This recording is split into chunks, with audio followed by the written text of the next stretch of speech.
Okay, folks, Sunday afternoon review. I don't have a visual aid because this movie is straight to Netflix, and it was like number 3 in viewing on Netflix releases circa its release date 2021. Look at how big my hair is. The Dig, directed by Simon Stone, 112-minute runtime. This is an adaptation of a novel by the same name written by John Preston that came out in 2007. And I did read somewhere that he is related to one of the original people that were working on the dig site there. So this is obviously a lot of created license, and it's a Hollywood melodrama slash based on a true story. And if you've watched my review on Catch Me If You Can, based on a true story is very broad brush, not always historically accurate. So originally, this film was going to be a BBC production with Nicole Kidman set to star as the main actress, real-life Mrs. Pretty, whose estate at a place called Sutton Hoo was one of the greatest archaeological Anglo-Saxon history discoveries of all time. However, her schedule would have a conflict, and she would be replaced by Carey Mulligan, who was a woman in her 30s playing a woman in her 50s. So there is the real-life story, which I've read a Smithsonian article, and I've read a Forbes magazine article, and I've read Archaeology Today article. Very interesting. I was never really aware of this story, but the photos of the helmet, I have seen that in history books. I just didn't really know the account.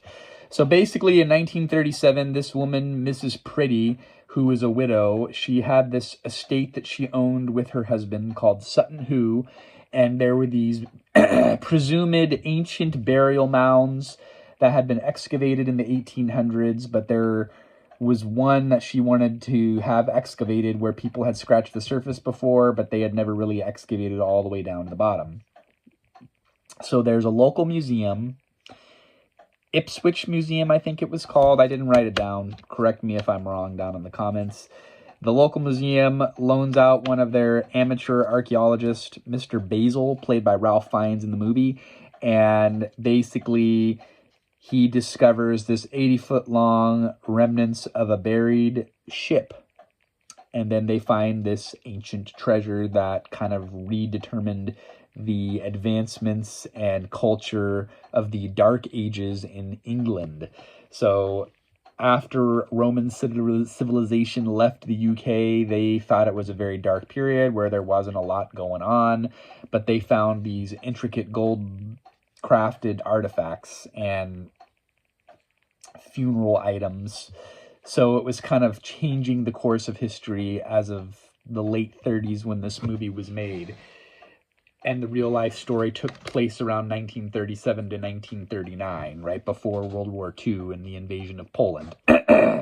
So there is some creative liberties in this film. There's a made-up character, no spoilers, and there's a subplot of a homosexual thing, which isn't anywhere near what happened. But, you know, it's based off of a book, and that book admittedly was a novella, full-length novel, and it's taking creative liberties based around this real story. So whatever.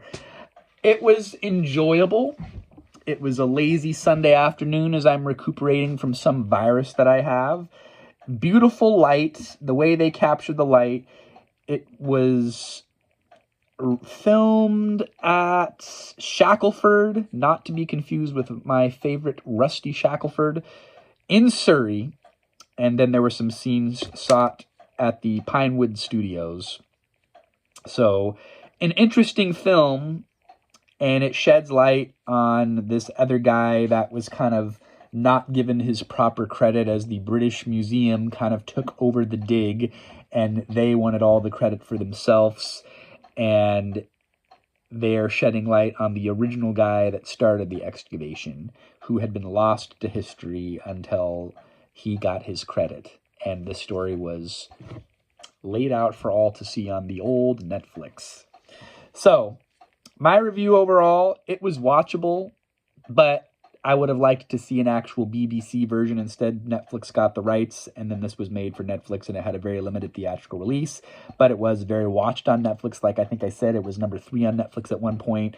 So I am 3 out of 5. It was good, but it wasn't the best movie I've seen. I think the 3 is kind of like watchable, but will I remember it? Probably not. Rotten Tomatoes is a lot higher than me, 88%. IMDb 7.1 out of 10, and Google users are 83. So if you like history, if you like archaeology, if you are interested in a semi-real life story, check out The Dig. Let me know what you think. That's all that I have to say about this film, because I got to jump into another review, which I wasn't planning on talking about, but my friend Ryan is saying that he needs a review of that too. So we're going to be reviewing Casper, which I have never seen until today. So buckle up, folks. It's about to get real. Until next time, we'll see you then.